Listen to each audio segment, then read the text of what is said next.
So here we go. My top 10. My number 10.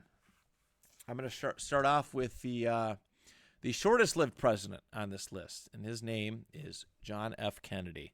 All right, JFK in his single election in 1960 ran against former Vice President Richard Nixon, and he defeated Nixon with a 49.72% of the popular vote. It was neck and neck with him and Nixon. But 56.4% of the Electoral College. I was like in and out between him. All right, I didn't know if I was going to pick him or another president. Actually, one that I lived through. I got some listing stuff down here, but I went with JFK. I got on a binge of listening to JFK speeches today, getting ready for this episode, and I was just his youth and energy was wonderful, and I could listen to him talk and inspire people. I'm a sucker for a good speech. All right, I'm. Lord knows we haven't had a president that can communicate very well in a very long time. It's been a decently long time. But man, the way that JFK, the way he spoke was so powerful, and I really. I hate that his life and presidency was cut short. What could have been if we got a full 8 years out of him? And who knows? That's an interesting aspect of JFK too. Is not just what he did in the 3 years that he was in office, but what could have been, and the mystery surrounding the never-ending mystery surrounding his death and assassination. It's talked about today. It led to a lot of mistrust in the government, and it continues to this day lead to a constant mistrusting of government. And I don't think that's a bad thing necessarily, within reason. But I wanted to discuss, so every president that I have listed here, I have a pros and a cons list. And they could be biased. They could definitely come off as biased. No doubt, some people have different tastes in what they like in a president. But these are the pros and cons as I see it. And because I want to be fair. I want to be fair. I understand that most of these presidents are not good people. Or they're not perfect people. They're all flawed just like us, but just at a much higher level, at a much more dangerous, seemingly dangerous level. So, JFK, my pros for him. All right.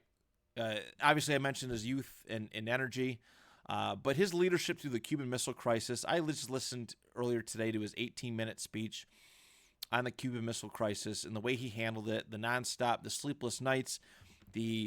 I actually listened. It's really cool that they had these phone calls up and out there, but between him and Dwight Eisenhower, the previous president, to the conversations and mentorship that JFK had with Eisenhower. He did a really good job de-escalating that situation. All right, made a huge push for civil rights, huge push for civil rights, as well as his new frontier approach to taking care of people. And while a lot of that stuff was shut down in the various other branches of government, a lot of it was also passed post-mortem under the LBJ administration, and which his death, unfortunately, at the risk of his death, it pushed a lot of stuff forward, including the Civil Rights Act of the 60s and so much more. A lot of good things happened for people because of this. He also did a really good job with a nuclear test ban treaty. All right, negotiated with him, with the United States, the UK, and the Soviet Union, which is great. I don't know the specific details of it, but the fact that they came to a agreement on how to test and treat nuclear weapons is, I hate nuclear weapons first and foremost, but the fact that they came to an agreement and how they test it, how they operate it was a step in the right direction. And some of the cons. All right, the Bay of Pigs invasion, which is well documented how bad and abysmal that went. It led to a kind of a rising tension with the Cold War. also a lot of the actions and things that escalated the Vietnam War, which was not a bright moment in American history. A war that we should have never, ever been in. And I mean, for the people that didn't come home and the people still struggling to this day from Vietnam, should have just never happened. And JFK increased a lot of military spending, which is never a good thing. There was a nuclear arms buildup, so to speak, and a lot of the missiles, rockets, so on and so forth, increased. The armaments increased a lot under JFK. So, and this is pulled from a variety of different websites. Okay, I tried my best. The POTUS website. There's a couple pros and cons websites that I found, and this is just stuff that I've read up for years. So, yeah, number 10, JFK. Number 9, I'm going to go FDR at number 9. Now, he's one of the more debated presidents about how good or bad he was, but man, FDR's ability to get elected 4 times is like incredible. And while I don't agree with it, well, there's like a pro and con to that too. Like the precedent for the president was 2 terms and out and never seek election again.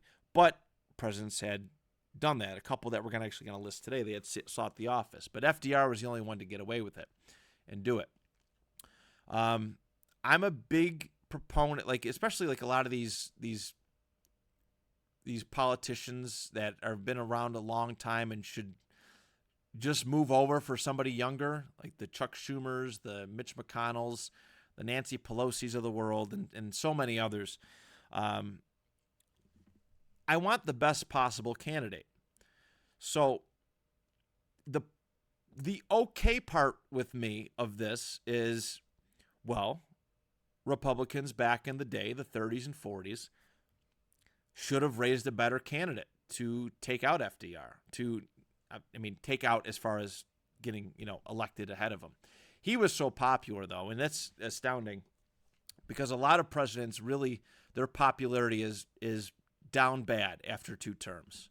It's down bad. Their second term is more often than not a very, very big disappointment. But he remained popular, and although he only served 12 years of a potential 16, he got elected 4 times. Let's see. I actually have his voting. So he ran against Herbert Hoover in 1932 with 57.41% of the popular vote and 88.9% of the Electoral College. He beat Al Landon in 1936 with 60.80% of the popular vote and 98.5% of the Electoral College. Beat Wendell Willkie in 1940 with 54.72% of the popular vote and 84.6% of the Electoral College. And he was the least popular, and like his popularity dropped off considerably in his last one, 1944, against, I believe, then New York Governor Thomas Dewey, I think he was New York Governor in 1944. 53.3% of the popular vote and 81.4% of the Electoral College. He was still uber popular, even though it had waned. FDR is a mixed bag. All right, he did a lot of good, and there was some stuff that, maybe in the long run is not so great. So let's go through the pros and cons, in my personal opinion. All right, he led the country through World War II and the Great Depression, which is important. The Great Depression was bad. It was not a great time to be around. All right, there's banks and businesses just failing. It was just a terrible time. And World War II was a dark time too, and he led America as well as he could. Became a big, important part of the international, the Allied powers against Japan, Germany, and Italy. Launched a lot of New Deal programs that helped relieve and make things a little bit easier on Americans who were struggling through those times. And again, the popularity aspect of it. Like it is incredible that he did. And there's a lot of layers to the New Deal programs, too many to name. But the cons. I'm not a big government person. I don't want government overreach. And too much government means high taxes. And again, these big government programs are increasing taxes on people who are struggling through the Great Depression. So in some instances, too much big government may have extended the Great Depression a little bit longer than it maybe should have. And the problem too with instituting government programs is that the government always takes it a step too far. There's always too many. Like there should be like a happy balance, like a happy medium of government programs instituted. But once you add a bunch, once you add a few, keep piling on, and before you know it, you're paying a lot of taxes, and more often than not, the government is inefficient and ineffective with their programs. Expand to the welfare state, which is part of that big government thing. The big government overreach, which is not good. Too much of a dependency on government, which is it's not good for progress and innovation. And the Japanese internment camps, which was not good, not quite as bad as what Nazi Germany was doing to the Jews, but still bad regardless. Not a good look for the United States, especially post Pearl Harbor. Just not great. So that is my number 9, FDR. My number 8. This guy, I'm glad that people are starting to see him in a little bit more of a positive light. I think he's incredibly underrated, and I did read a lengthy book about him, and I really, it changed my perception of the man. But my number 8 is number 18, Ulysses S. Grant, who was president from 1869 to 1877. In the 1868 election, he defeated Horatio Seymour with a 52.66% of the popular vote, as well as 72.8% of the Electoral College. In 1872, he defeated Horace Greeley with a 55.5% of the popular vote and 81.3% of the Electoral College. He was the true heir apparent of Abraham Lincoln, because Andrew Johnson was not it. Andrew Johnson was not a great president. In fact, I would put him in the bottom quarter of, and maybe even lower than that. He was not great. But Ulysses S. Grant was actually a really good man. Bit of an alcoholic, yes, but deep down, like, he did more in the effort of civil rights than I mean, you can argue Lincoln did a lot, which we're going to talk about that, but Ulysses S. Grant, like, his push for Reconstruction and push for civil rights and protecting freedmen, free African Americans it often goes unnoticed. I don't think people realize this a lot. He was just a good man. He meant well. He was a military guy, and him being a good person kind of led to his undoing, and we're going to talk about this now. But the Reconstruction efforts, first and foremost, like, there was no blueprint left by Lincoln because his life and presidency was cut short. He did a lot. He advocated for a lot of, like, the 14th Amendment was passed under his watch, and he advocated strongly for the 15th Amendment to be passed, as well as some of our earliest civil rights acts, the 1871 and 1875. I don't know if a lot of people know this, but Ulysses S. Grant defeated the original incarnation of the Ku Klux Klan, who was terrorizing the South. You know, the country's trying to unite, and there's all these white supremacists running around and terrorizing African Americans. And Ulysses S. Grant, he actually used federal troops Union troops, technically, to get stuff under control. And he arrested and had a lot of them jailed away for a long time, rightfully so. So I love that. I think in this day and age too, where it's maybe not the most popular opinion or way to go that he did that, I love it. And also, one of the presidents we're going to talk about is credited with a big push for national parks, but Ulysses S. Grant was one of the ones who established it. The cons. Like I said, very trusting individual, and he almost did a bit of a spoil system. He rewarded people who were loyal to him in the military with government jobs, and it led to a lot of cabinet corruption a lot. His second term was riddled with corruption and all sorts of investigations, arrests, and it left a stain on his legacy and presidency. The Great Sioux War of 1876 was something that Ulysses S. Grant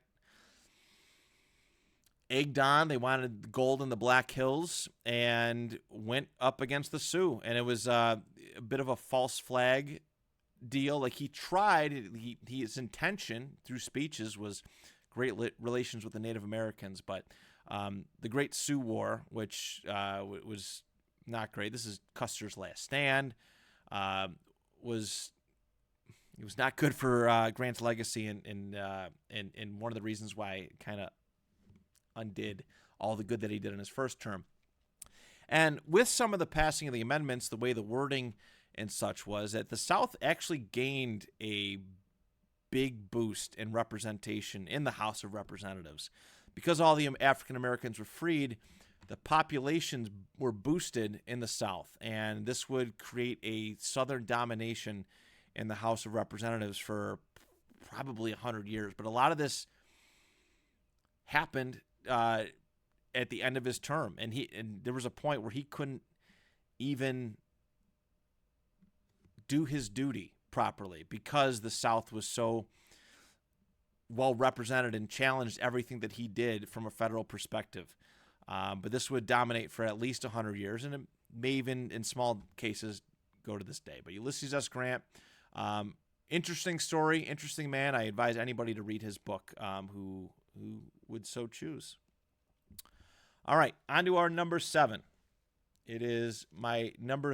It is president number 30. It is Calvin Coolidge, who was president from 1923 to 1929. All right. He was the vice president to Warren G. Harding, and Harding died in 1923 on a trip. I think he was in Alaska. But he ran, Calvin Coolidge ran in 1924 against John Davis, and he won with 54.03% of the popular vote and 71.9% of the Electoral College. He could have ran again if he so chose, but he decided not to. And I like Calvin Coolidge. I like him a lot. I think he's one of the better conservative presidents. I think he's the most underrated, underappreciated president in U.S. history. And there's a lot of good. There's some bad, but he preached conservative politics and he operated like that, and almost too conservative. We're going to talk about that today, but his presidency started off really, really well, and there's a lot of different theories on why he didn't choose to run again. His son passed away while he was in the White House. There was some kind of blood poisoning, and it's alleged that his wife had an affair, and Calvin Coolidge caught wind of it. So he was just mentally and emotionally destroyed by the office. Coolidge is an interesting case. There's also rumors that he may have known that the Great Depression was coming and didn't want to be responsible for it, or feel responsible for it, or also that he knew he was not in good health, because I think a couple years later he ended up passing away. I think 4 years later he ended up passing away in 1933. So a variety of different theories for Calvin Coolidge, but let's talk about some of the good stuff. He cleaned up the corruption from the Harding administration. The Warren G. Harding administration was bad, really, really bad. Teapot Dome scandal. A lot of people in the cabinet in the line with Warren G. Harding were profited off of the government and oil and so much more. And Coolidge got promoted and booted them all out, which is that's how you drain the swamp, is you get rid of corruption and make sure those people are not in government anymore. He did a really good job of pushing race relations, not only with African Americans, but with Native Americans. He's actually pictured, I'm going to try and find the picture and post it, that side, yep, of where he wore a headdress and he signed a Native American, he made it so that they were all American citizens, which is really admirable and should have happened maybe much way before that even came about. But he also pushed and advocated for anti-lynching laws, and although those failed in the South-dominated House of Representatives, amongst other branches of government, he advocated for it in a time where this wasn't a popular take from the Republican Party, or either party for that example. And he had a lot of tax cuts. Again, this is the conservative, the pro of being conservative is the tax cuts, deregulation, limited government spending, and economic prosperity. And the problem with a lot of conservatives, they come in, they talk about all these things, tax cuts, deregulation, limited spending, but they cut taxes, but they increase spending on things like defense budgets and so much more. And it eventually leads to unbalanced budgets and eventual economic hardship and tax increases down the line to make up for it, the deficits. Coolidge was really good about that. Where his fault is that he deregulated a lot of stuff, but he didn't regulate Wall Street, and the economy suffered because of it. Like there was a lot of Wall Street investments made on speculation, and speculation is never a good thing when stuff is changing all the time. I'm not an economist, but from what I've read, this is what contributed. So this was a small part of contributing to the Great Depression. His vice president Dawes had the Dawes Plan, which was basically a chain of command or a chain of financial loans to Germany to repay their wartime debt, which they would send to England and France, and England and France would send back to the United States. It was a kind of a bit of an interesting scheme. Actually, this Dawes guy won the Nobel Peace Prize in 1925, if I'm not mistaken, for this plan to help bring peace, because Germany was having trouble repaying wartime debts. But this plan was not great. Again, it's not something that he did, but his vice president did. Nazi Germany rose because of this view of economic imperialism from the United States and this financial hardship. Even with this lending program, Germany still had trouble paying back their war debts, and it just led to this nationalist movement for Germany that eventually led to World War II and the rise of Hitler. And again, just a laissez-faire approach to the economy, and there needs to be balance with these things. Some regulation, not over-regulation. It's something that conservatives just seem to miss the boat on a lot, and it's very disappointing. But that is my number 7, is Calvin Coolidge. Number 6. I'm going to put Ronald Reagan here. I have had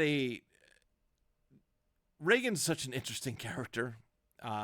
People either really love him or really despise him. People view him as either one of the greatest presidents of all time or one of the worst. It depends on, I guess, personal experience, stuff like that. It really depends on, I don't know, how you view his presidency, I guess. There's like no in between when it comes to Reagan.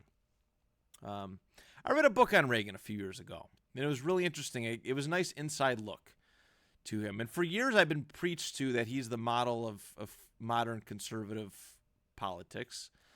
And I did some digging, and there's a lot of good when it comes to Reagan. People speak fondly about the Reagan years often. People love the 80s. People speak very highly of the 80s. All right, pop culture was awesome. Music, in my opinion, was really good back then. The Reagan Revolution was a great time to be alive. At least that's what I've been told, and that's what I've read and listened to. But there was also a lot of bad that came with it. And let's get into it. So Reagan, his pros, I'm going to say he took a strong stance against the Soviet Union, calling them an evil empire, and eventually A lot of the approach that they took caused the Soviets to look internally and see how they were behaving, their foreign policy. They seemed to be gung ho and desire to spread communism instead of just letting it exist, just existing and trying to run themselves. And the Soviets took a hard look at themselves. He broke the ice with Mikhail Gorbachev, which was great.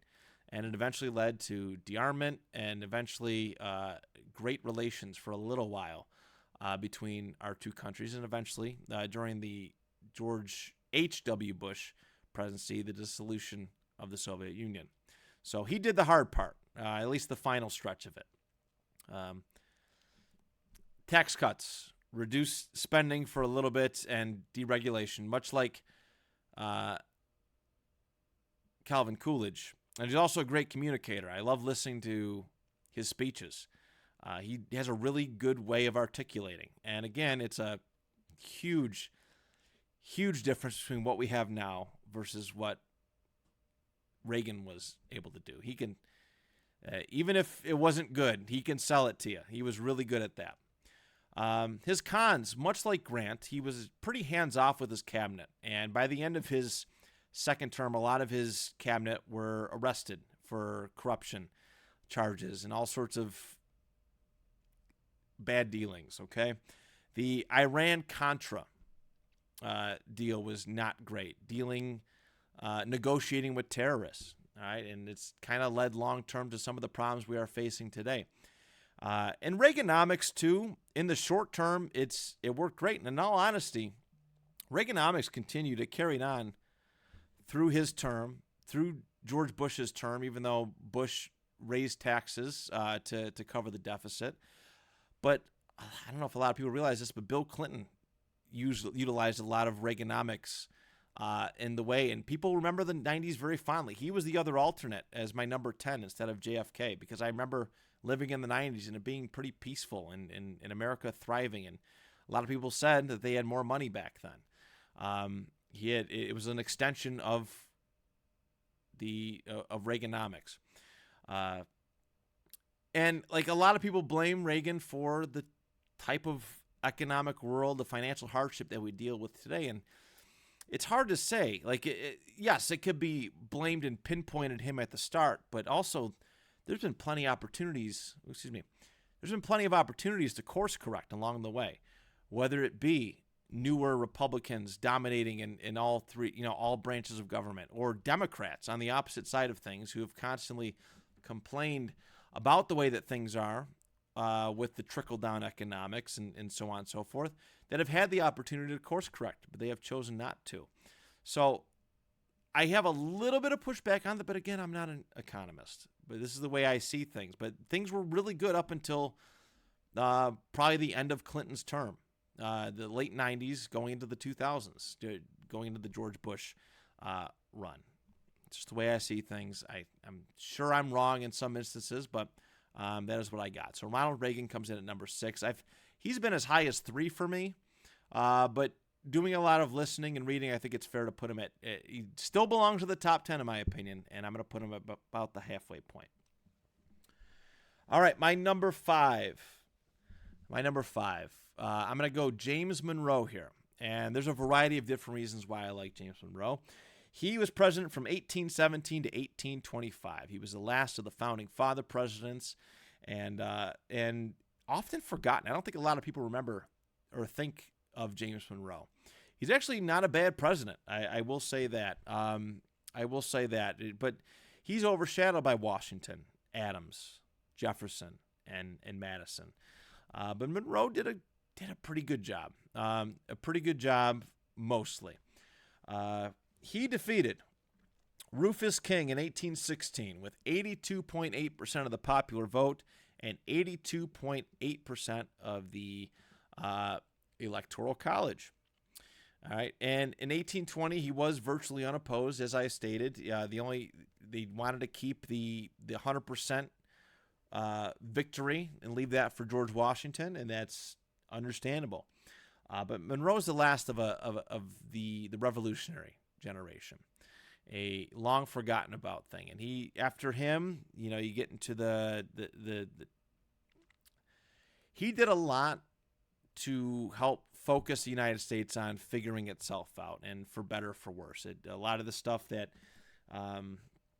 he did allowed the United States to kind of focus on the slavery debate and a lot of in Manifest Destiny. A lot of stuff that he did, his policies in domestic policy and foreign policy, allowed the United States to kind of focus on itself and stop worrying about what foreign wars are going on. Britain, France, Spain, and so many more.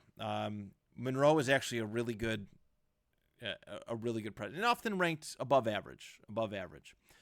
His pros, the number one thing that I love the most about Monroe is the Monroe Doctrine. Okay. It was technically written by John Quincy Adams, but the Monroe Doctrine was a foreign policy, and one of the greatest foreign policies of American history is European powers stay away.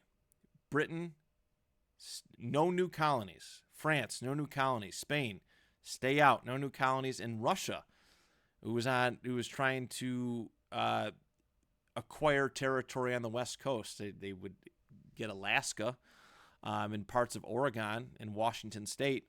But it was a foreign policy. Stay away. And any colonialism or act of war towards anything in this hemisphere is an act of war against the United States. And some view it positively, that he just wanted to keep Europe out. And some people view it in a negative light, that he was a bit of an imperialist. But the Monroe Doctrine is great. It's been instituted and used several times over. JFK used it during the Cuban Missile Crisis. He instituted it, issued it, telling the Soviet Union to stay out of the hemisphere. If I'm not mistaken, I think Teddy Roosevelt used it during the Spanish-American War. That was very brief in the early 1900s. McKinley and Teddy Roosevelt, technically, but he led the country through the era of good feelings. And although there was a bit of a panic, a bit of a financial hardship, for the most part, he had a pretty easygoing presidency. And the country grew from 5 states. He acquired Florida, and there's some other parts in heading to the central, like a lot of the Louisiana Purchase territory was starting to form states, so that was pretty good. The cons, a slaveholder. All right, a slaveholder president, which I don't agree with at all. I hate slavery. I hate the institution of it. A lot of earlier presidents would kick the can down the road of slavery until it became a much bigger problem. In this instance, 40 years later. The Missouri Compromise, which was not great. It was Missouri was trying to get in, and there was the big debate whether it should be a slave or free state. And what the compromise ended up being was that I forget what the parallel was, but everything below that could be a slave state. Everything above that could be a free state. And to balance the amount of states that were in the United States, Maine was admitted as a free state. So that was kind of that. And there were some economic struggles too. But there was a lot of good. There was a lot of good with it. But, the Missouri Compromise, it's hard to fault because so many presidents did that, basically, is let somebody else down the road deal with it. And that's kind of that's the epitome of Monroe's presidency. But he did a lot of good. So that is my number 5. My number 4 is number 34. I'm going to go Dwight D. Eisenhower here. What a great president. He was president from 1953 to 1961. To me, he's like the perfect president of the 1950s, like this turn of the halfway point of the century, this post-World War era that we're going to. I thought from everything that I've read, I read a book on him and so much more. He was really good. So in 1952, Democrats and Republicans were both calling for him to run, and he decided to run as a Republican. He defeated Adlai Stevenson in 1952 at 55.14% of the popular vote and 83.2% of the Electoral College. And then he eventually, in 1956, after he had some health issues, and he actually debated running again or not, but he actually, although Richard Nixon was his vice president, he wasn't really fully ready to endorse him as the guy. So he ran again. So Adlai Stevenson ran against him again, and he actually increased in popularity, 57.37% of the popular vote, and 86.1% of the Electoral College.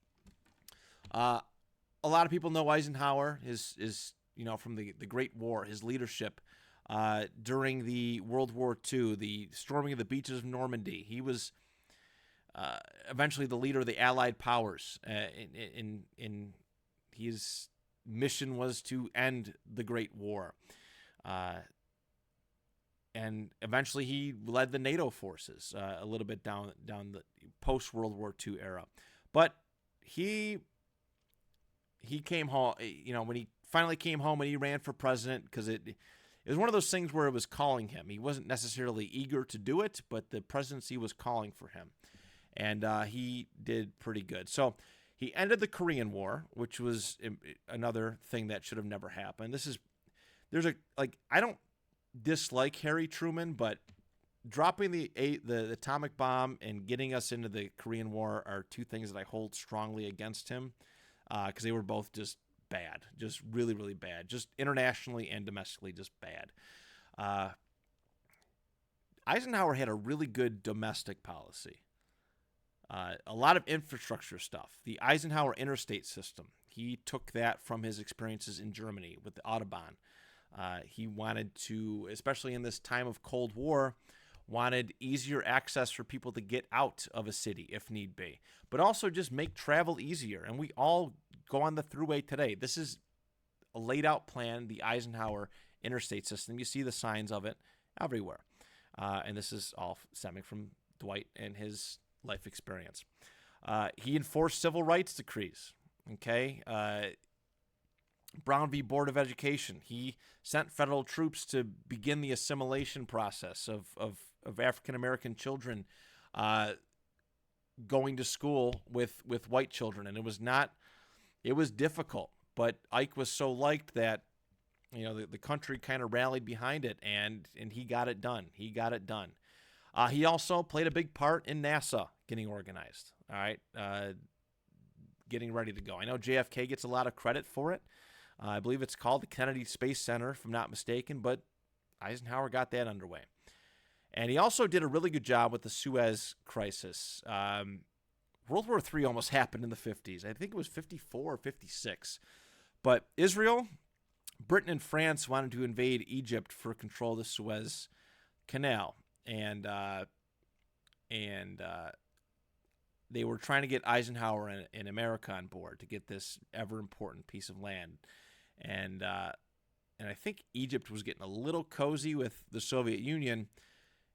And if the United States intervenes, it's all hell's going to break loose, and you could see nuclear war. Eisenhower told Britain and France to stand down, and Israel, technically speaking, but told them all to stand down, which was big, brave, and just kind of let nature take its course, whatever happened. Whether he agreed with communism or not, he didn't want to start this international crisis over the canal. And it's big. Like, it took the rug underneath Britain as a world power. Like, their prowess on the world stage dropped off dramatically after this event. France has been kind of, again, struggling. They're in and out. They're just got return control from being Vichy France maybe a decade earlier, post World War II, and this was not good for that. Not good for their world standing. So Eisenhower did that. It was pretty brave to kind of just, all right, guys, that's enough of this nonsense. The cons. All right, well, one more pro too. He warned of the military-industrial complex, which is ever important and necessary, but on the flip side of it, some of the stuff that Eisenhower did enabled and encouraged, especially the CIA. The CIA got really big, really ballsy during his presidency, and they operated a lot of regime changes. Some of the issues that we have with Iran started with a CIA regime change. All right, I think Guatemala, there's something like that. Another couple places this stuff kind of happened. The CIA was unleashed on the world for worse, typically. But this was the containment policy that Eisenhower was using when it came to communism, and they would undermine these places if they were getting too cozy with communism to keep democracy, democratically run or elected leaders in power. So, McCarthyism. Joseph McCarthy, within his Red Scare that he had, Eisenhower hated McCarthy, but he took a stoic approach to McCarthy. And McCarthy ran wild with his accusations of communism. Political opponents of his were jailed. And it got too out of control. The Red Scare was unnecessary. And eventually McCarthy shot himself in the foot, figuratively. And that was put to rest. But Eisenhower, it didn't happen under Eisenhower's watch. And there was some escalated tension with the Soviet Union. He had the U-2 incident where a U-2 spy plane from the U.S. who was getting photographs, they'd fly over. It was shot down. It was shot down in the Soviet Union. And while things were kind of getting better with him and Khrushchev at the time, this incident escalated it again. And it was not a good move. But I like Ike. I like Ike. So there's my number 4. All right, moving on to number 3. This is where I'm going to put Theodore Roosevelt at. Teddy was our 26th president and ran the country from 1901 to 1909. I love Theodore Roosevelt. I really, truly do. Actually, last summer I discovered that he was inaugurated as president in Buffalo, New York. And there was a house / museum in Buffalo that me and my friend Brian went to, enjoyed it, bought some cool souvenirs, and got to take a tour through it. It was really wonderful. I enjoyed Teddy a lot. So in 1900, he was William McKinley's running mate. All right, and he was not very popular with the Republican Party. He was a little too radical and progressive for their cup of tea, but it's my kind of radical and progressive. It's just enough where you are physically conservative, but you are progressively liberal in a sense. But McKinley got shot in Buffalo, New York in 1901 at the World's Fair. And Teddy came in via train and got to work immediately. Was inaugurated and so on and so forth. And then he ran again in 1904, where he defeated Alton Parker and with a 56.42% of the popular vote and 70.6% of the Electoral College. Teddy is a man's man. This dude loves to fight. I laughed reading his book at some of the stuff that he would say throughout his entire. I mean, he led a very, very interesting life. Like he told a guy he'd kick him in the balls and something like in like a New York State like. Some kind of debate thing. He was mayor of New York City, I think, at one point. He was a police commissioner. Like, this dude did it all. And I love the story of Teddy. His love of nature, his overcoming childhood illness through exercise. And I've been really wanting to head out to, I believe it's Oyster Bay in New York, and go see his burial site. But just incredible.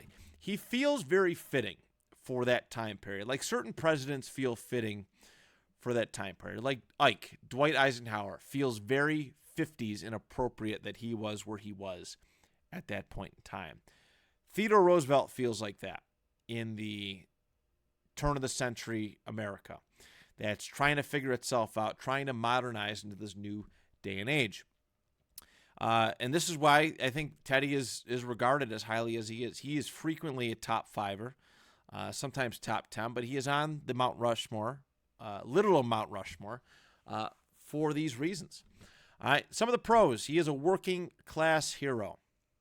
All right, he did really good busting up trusts and negotiating and getting things on track between unions and big business. All right, he was really good at that.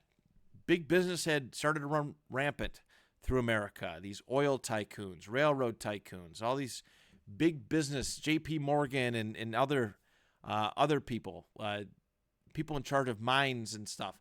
And he got down in the dirt and nitty gritty and negotiated and got things on track. Better wages for workers, and raising the standards for working class people, getting hourly restrictions. I think at that point in time, miners, it was Teddy negotiated an 8-hour workday for miners, if I'm not mistaken, for health and various reasons.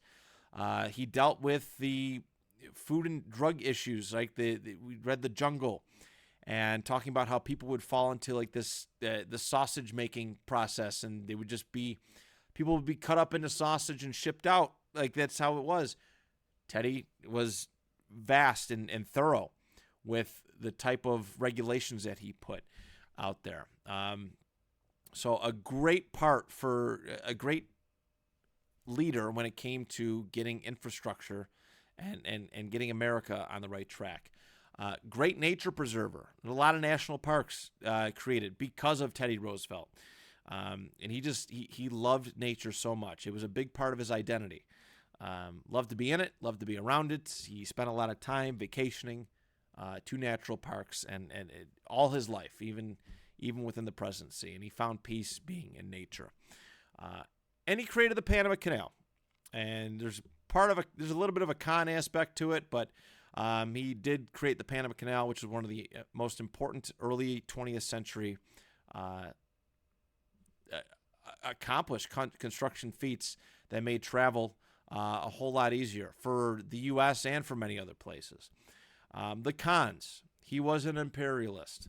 All right, imperialism is basically like another form of colonialism. But I will grant Teddy this, is that other countries were doing it, and in order to keep his head above water, keep America kind of even keel with everybody else, he went the imperialist route. And he did it with a lot of Central and South American places. Like he wanted to, I think the term is annex, but like Cuba and Guam, Puerto Rico, all those places. Who knows if he would have got, Cuba admitted as a state or some other the problems the headaches that it would have saved John F. Kennedy 60 years later. He was a war hawk. The dude loved to fight, in person, but he pushed heavily for the Spanish-American War, which he was under McKinley for, but he wanted to fight. And when he was out of office, he pushed heavily for the U.S. to enter World War I. He loved to fight. Like, again, man's man, but he wanted to fight at the risk of other people's lives, which it's hard to get behind that, but you have to give him he was courageous. And he did a lot of aggressive interventionism. The way that we got the Panama Canal was like, he sent like warships outside of Panama, and I think he led the full story is like he led a revolution in Panama that was a government change because Panama didn't agree. I think it was either Colombia or Panama didn't agree to the Panama Canal being built on the terms that Teddy laid out. So he's like, all right, we're going to send a warship out there and make things happen. So there's that. But I adore Teddy Roosevelt. He can easily, depending on when you ask me, he could be a 1 or a 2 all day. My number 2 favorite U.S. president is Abraham Lincoln. Abraham Lincoln is our 16th president, and was president from 1861 to 1865. He defeated Stephen Douglas in 1860 with 39.65% of the popular vote and 59.4% of the Electoral College. We all know that his election led to a lot of states leaving the Union, all right, exiting the Union, which was not great. He came in willing to do whatever it took to preserve the Union, and a lot of the southern states left because they knew his stance on the issue of slavery. He would run again in 1864. He defeated George McClellan, one of his former generals, actually, that he relieved from duty due to inaction. 55.03% of the population, which was just the North, and 91% of the Electoral College. Lincoln, he's such a good, he's a tough character to read. Like obviously he was willing to do whatever it took to preserve the Union, and what it would take would change over time. He was willing to compromise, and he didn't want to spread slavery. He didn't want to end it, but he was willing to stop the spread of slavery at the very least to preserve the Union, and it just was not enough for the South, and that's what led to the war. He did a pretty good job, and I think the biggest disappointment of Abraham Lincoln's presidency is that we didn't get to see him as a peacetime president. It was all war. It was the Civil War, one of the most stressful, heartbreaking kind of moments. Who wants to enter the presidency like that? Like, the presidency should be this cool, exciting moment in some way, shape, or form that it gives hope that to people that things are going to change for the better. And he enters, and it just all falls to crap. And it's not his fault. It was based upon the inactions of 15 presidents before him. And he did a really, really good job, as good of a job as he could, in keeping the Union together and eventually helping set the stage to reassemble it. My pros and cons with Lincoln: successfully leading the country through the Civil War by any means necessary. He had an all-star cabinet of political rivals. In fact, one of my favorite books is about that, is the way that Lincoln led his cabinet. And a lot of them were people that were vying for his position on the 1860 Republican ticket. He amassed them. Edwin Stanton, and several others. Sorry, it's very late. It's 1:00 in the morning, and I'm going hard. I want to get this done, but I also want to be as thorough as I possibly can be. So please forgive me for leaving out some things. And of course, the most important thing is the Emancipation Proclamation, which freed the slaves in 1863. It's great for the North. The North was already pretty much slave-free at that point, but as Southern states started to be conquered, as William Tecumseh Sherman marched through Atlanta, and so on and so forth, and Ulysses S. Grant would press the South and eventually defeat Robert E. Lee, as these states would rejoin the Union towards the end. Well, actually, I think they more so rejoined after Lincoln's death, but the law of the land was that slavery is no more. He did that. He took the brave step that, again, 15 presidents prior to him did not have the gall to do. And that's why I adore him. Abraham Lincoln could easily be a number one as well. The cons of it, though. This is the thing about being a president that's difficult, right? You could be a good man and a bad president, but the great presidents have to do difficult things, like make very tough choices. And for example, I want to give him a little shout out. But Jimmy Carter, great man, bad president, wasn't willing to do what was necessary. Lincoln is I'm not saying he's a bad man, but there was a lot of things that he did outside of the Constitution that he had to do, that he felt necessary to do to win the Civil War. There was points where he had to institute martial law and suspend habeas corpus to keep things in line. He did a military draft, which one of the earliest, well, they always kind of had conscription, but military draft was not popular. And in fact, about a year or two into the war, people were ready for peace. People wanted to negotiate for peace with the Confederate States and let them be. But Lincoln pressed on, and it was a lot of not great stuff. I think if you're living in the moment, you'd be questioning his judgment, but the end justified the means, depending on how you look at it. But the last con was he dropped his previous vice president for Andrew Johnson, who was a Southern sympathizer. Even though he stayed with the Union, he was part of the National Union Party because they wanted to run a unity ticket to help when the war was over, get everybody together. And Andrew Johnson was the worst choice to carry on Lincoln's legacy. Absolutely horrendous, and another very easily worst president of all time. But Lincoln, again, sad that his life was cut short, his presidency was cut short. Would have loved to see him in peacetime and see him get a plan underway for Reconstruction. Ulysses S. Grant did what he could, but by the end of that term, people were so sick of Reconstruction and the failing of it that it was basically abandoned by the Republican Party, and in fixing the South was no longer a main concern for them. And this is John Wilkes Booth. Again, this is all stems from Wilkes Booth cutting Lincoln's life short. So, all right, there's my number 2. And number 1, I think many people could see where this was going, but I'm going to put George Washington here. He ran from he was president from 1789 to 1796. And I don't think a lot has to be said. I think people understand the myth, the legend of George Washington at this point.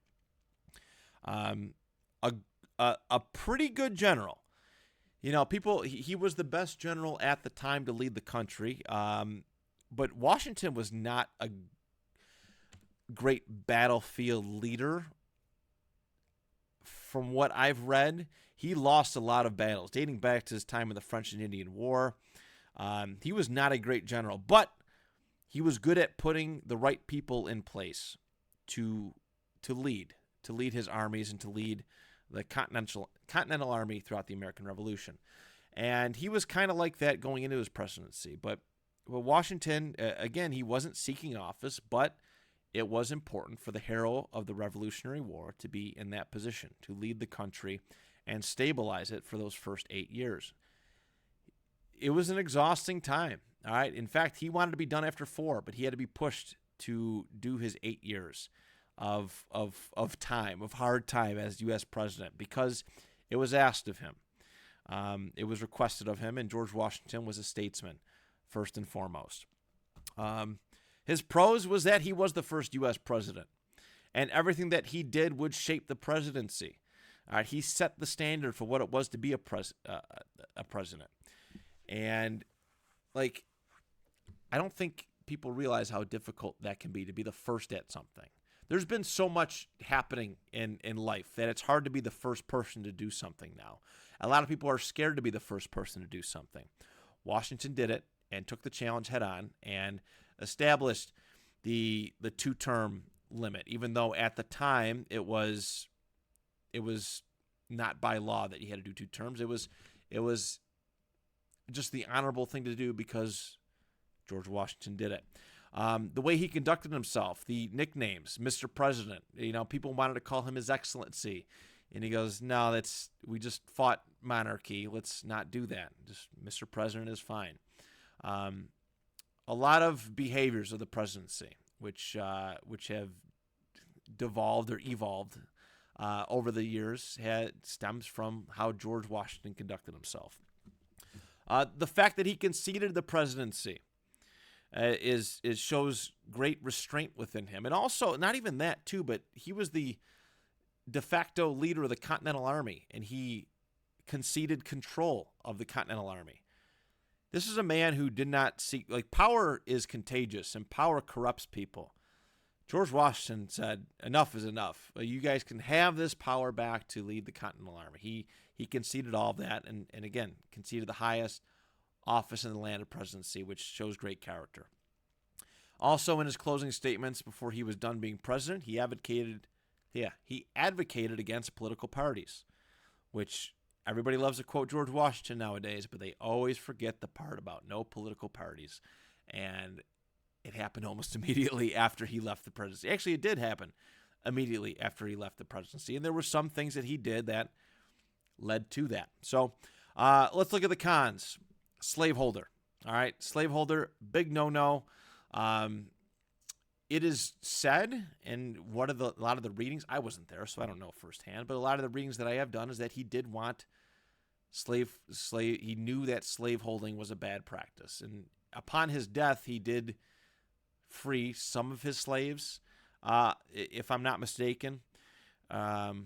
Or maybe it was his wife Martha's, but he did institute the Fugitive Slave Act, which was the process of slaves escaping, being returned to their masters. And it doesn't necessarily sound like a guy who wanted the institution of slavery freed. But change happens over time, I guess, and he did not want to be the person to split the country in two right out of the gate over slavery, which was, it should have been something nipped in the bud right away.